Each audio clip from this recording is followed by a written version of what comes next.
T'es-tu déjà arrivé plat sur le stage en compétition et que tu disais que tu lookais beaucoup mieux la semaine avant la compé? Ben, si ça t'est déjà arrivé, aujourd'hui, je t'explique pourquoi c'est arrivé et comment faire pour plus que ça n'arrive. Comment réussir son peak week? Il faut savoir en premier, qu'est-ce que c'est un peak week? Le peak week est la semaine qui te mène au jour de la compétition ou à ton événement tel qu'un photoshoot. De quoi pas faire pour cette semaine-là du peak week pour ne pas détruire les résultats de plusieurs semaines de travail acharné. Si t'es du genre à couper l'eau, couper le sodium, faire des phases de deplete, ensuite une phase de carb up, telle que faire du zéro carb pendant 3-4 jours et ensuite remplir pendant 2 jours. Si t'es du genre à prendre plein de diurétiques, jouer avec tes glucides, faire un fat load, faire un water load parce que tu penses que c'est pas du body fat qui te reste, mais c'est juste la rétention d'eau. Si t'es du genre à pas arriver prête à temps, ben cette vidéo-là est faite pour toi.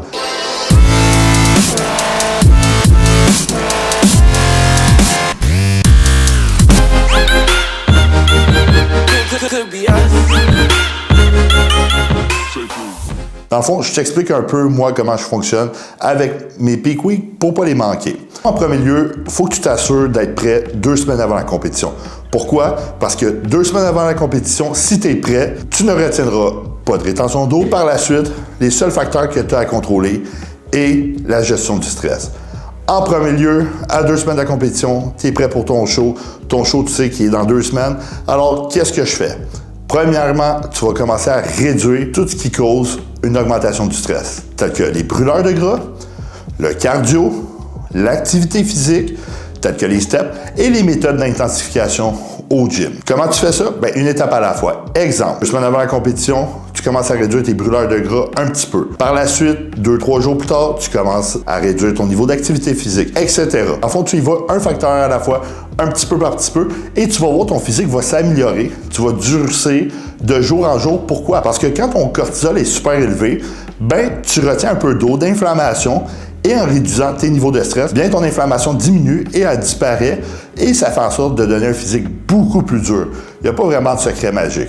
Par la suite, puisque tu es déjà prêt, ben ton corps ne retient pas de rétention d'eau parce que tu es prêt comme que j'ai dit. Par la suite, il faut aussi que tu t'assures à 2 semaines de la compétition de maintenir ton niveau d'hydratation et de sodium stable. Pourquoi cela? Ben parce que si tes niveaux de eau et sodium sont tout le temps au même, ton corps s'habitue et comme ça, tu ne retiendras pas de rétention d'eau parce que ton corps va être adapté à cette consommation-là et ça va être une variable de moins. Comme ça, tu vas pouvoir prédire quoi faire. Par la suite, quand commencer à recharger en glucides. Exemple, ta compétition est un samedi. Moi, ce que j'aime faire, c'est commencer le lundi à recharger. Je commence le lundi en ajoutant des glucides. Combien de glucides? Je commence par 100 grammes. Pourquoi 100 grammes? Parce que c'est pas beaucoup et l'insuline va aussi diminuer tes niveaux de cortisol. Oui, c'est pas beaucoup, mais juste ça, ça va suffire amplement. Parce que toute la semaine, tu vas commencer à augmenter tes niveaux de glucides et oublie pas que tu as diminué tes brûleurs de gras, ton activité physique. Alors, en commençant à recharger, tu vas avoir aussi besoin de moins de glucides pour te remplir. N'oublie surtout pas, tes niveaux d'hydratation doivent rester pareils à tous les jours. Par la suite, le lendemain, mardi, tu regardes le poids et le look selon les photos pour te baser si tu dois augmenter les glucides ou pas. Si tu as perdu énormément de poids et tu sais que ton meilleur look était aux environs d'un poids plus élevé, ben tu vas recharger un peu plus agressivement. Combien de grammes de glucides? Ça peut être 150, ça peut être 200, ça peut être 250. Tout dépend de chaque individu. Alors, tu fais ça le mardi. Oublie pas aussi que c'est super important de garder la même routine menant à la compétition que tu avais avant. Ce qui veut dire, essaie de t'entraîner à la même heure, faire tout aux mêmes heures, garde tes mêmes niveaux d'hydratation. Comme ça, tu peux prédire qu'est-ce qui va se passer.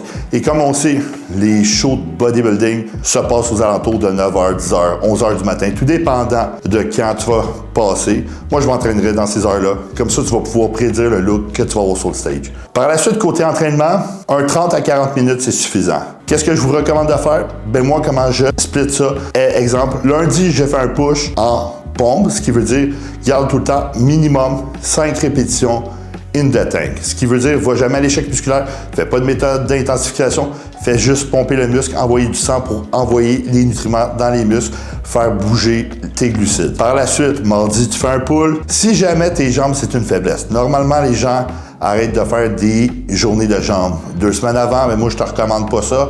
Si jamais c'est pas un problème avec toi, tu perds pas de ligne dans les jambes quand tu les entraînes, ben tu peux faire mercredi une journée de jambes, juste en pumping, juste des exercices d'isolation, tels que leg extension, lying leg curl, adducteur, des exos comme ça, ça te permet aussi d'envoyer du sang dans tes jambes et de les garder vraiment pleines pour le jour du show. Moi, j'avais remarqué quand j'ai arrêté de faire des jambes 2 semaines ou 1 semaine et demie avant la compétition, ben mes jambes atrophiaient pour le jour du show, ils étaient moins pleines et mon haut du corps était plus plein. Alors, tu peux faire ça si jamais tu sais que 2 jours après, tes jambes vont être encore super striées. Si ça prend 3 jours, ben, mets ta journée de jambes le mardi, puis fais ton pull le mercredi. Aussi simple que ça. Par la suite, tu fais jeudi, tu peux faire un push, puis moi, le vendredi, la journée avant la compé, je m'entraîne pareil.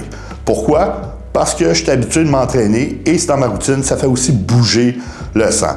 Exemple, le vendredi, ce que je vais faire, ça va être un petit pumping de 20 minutes seulement, pas plus, upper body au complet. Et le samedi, c'est le jour de la compé. Par la suite, les glucides, comme j'ai dit, tu les augmentes de jour en jour. Et si jamais tu vois que tu fais de la rétention d'eau, ben tu fais juste diminuer ton nombre de glucides et ta rétention d'eau va disparaître. Et si tu vois le vendredi, tu es plein d'eau, ben mange pas de glucides cette journée-là, puis je te garantis que le jour du show, le samedi, tu vas être vraiment, vraiment bon. Et si jamais le soir, tu fais encore de la rétention d'eau, il y en a qui vont ajouter des diurétiques. Moi, personnellement, j'en utilise des fois, j'en utilise pas. Mais le diazide est celui le plus safe. Pourquoi? Parce que le diazide va juste flusher l'excès de sodium. Comme ça, tu as une seule variable à jouer, puis c'est le sodium. Versus les autres, il y a trop de variables à jouer, puis c'est trop difficile à prévoir. Contrairement à diazide. Mais fais attention, si tu es plat avec le diazide, ça veut dire qu'il te manque de sodium, alors il va te falloir plus de sodium. Côté cardio, normalement, moi, le lundi avant le show, j'ai diminué mon cardio à 30 minutes, puis je continue à jouer avec une variable à la fois. Et la journée avant le show, je fais un petit 15 minutes de marche juste pour bouger. Parce qu'oublie pas que tu habitues ton corps à un certain rythme, puis tu veux le garder à un certain rythme pour prédire un certain look. Par la suite, tout dépendant de ton poids, ton look le vendredi, ça se peut que tu aies besoin de quoi de plus pour te remplir. Si tu es encore plat, moi, ce que j'aime faire, c'est manger un petit hamburger du McDo, parce que ça n'a presque pas de protéines. C'est comme une boulette de hamburger au McDo, c'est 1/10 de livre, puis cru. C'est 45 grammes de viande crue. Une fois cuit, ça pèse comme 25 grammes. Par la suite, avec une frite, pourquoi? Parce que sodium, potassium augmente l'eau intracellulaire, sodium augmente vascularisation, pression sanguine, tout ça. Super bon. Puis, je vais me coucher. Quand tu coupes l'eau, tu coupes l'eau le vendredi soir avant de te coucher. C'est aussi simple que ça. N'oublie pas aussi que la journée avant le show, c'est pas là que tu construis du muscle. Alors ta protéine, tu peux la réduire de moitié. Comme ça, tu vas optimiser ta digestion. Le jour du J, dans le fond, le jour du show, qu'est-ce que je ferais? Dans le fond, c'est une journée comme une autre, n'oublie pas ça. Premièrement, je mangerai un repas léger, contenant glucides, un peu de protéines, puis des gras. Moi, ce que j'aime faire comme déjeuner, c'est crème de riz, parce que c'est super facile à digérer, beurre d'amande ou beurre de pinot, et avec de l'isolat de protéines. Comme ça, tu vas garder l'estomac plat sur le stage. Par la suite, si tu es plat, bois plus d'eau. Dans le fond, parce qu'il faut savoir que le muscle est fait à 75% d'eau. Si tu es plat puis ton poids est plus léger que la veille et ton look n'est pas le même et tu sais que tu looks mieux à tel poids, commence à boire à coup de 250 ml d'eau. Et ça va être suffisant pour te remplir. Si tu es plat, bois un petit peu plus, check, pompe, regarde si ça pompe. Si ça pompe pas, bois un petit peu plus. C'est aussi simple que ça. Mais la magie se passe backstage, derrière la scène, le jour du show. Ce qui veut dire qu'une heure avant que tu passes sur le stage, moi, ce que j'aime faire, c'est augmenter mon sodium, boire mon shake intra-workout. Ce qui veut dire un shake contenant glucides, sel, puis eau de coco. Pourquoi eau de coco? Riche en potassium. Dans le fond, je bois ça en pompant et je regarde à quel point ça pompe. Si je pompe pas, je bois plus. Si je pompe beaucoup, c'est suffisant, j'arrête de boire. Si je vois que mon physique est pas vraiment dur, je commence à être plus soft, j'augmente mon sodium. C'est pas rare que je donne des 1/4 de TSP de sodium, ce qui veut dire des 1,25 g de sel dans la bouche de mes athlètes. Pourquoi? Parce que le sel attire l'eau, ce qui veut dire qu'ils vont vraiment augmenter leur fullness, être plus vascularisés. Alors, c'est aussi simple que ça. Si t'es plat, bois. Si t'es soft, plus de sel. Et tu vas voir que ton physique va reprendre vie. Et par la suite, un coup que tu es bien pompé, fais juste relaxer. Fais quelques push-ups, pompe un petit peu avant d'embarquer sur le stage. Et je te garantis que tu auras le meilleur physique ever. Si tu as des questions sur comment bien piquer ou tu aimerais en savoir plus, n'hésite pas à l'écrire en commentaire. Puis n'oublie pas de t'abonner à ma page.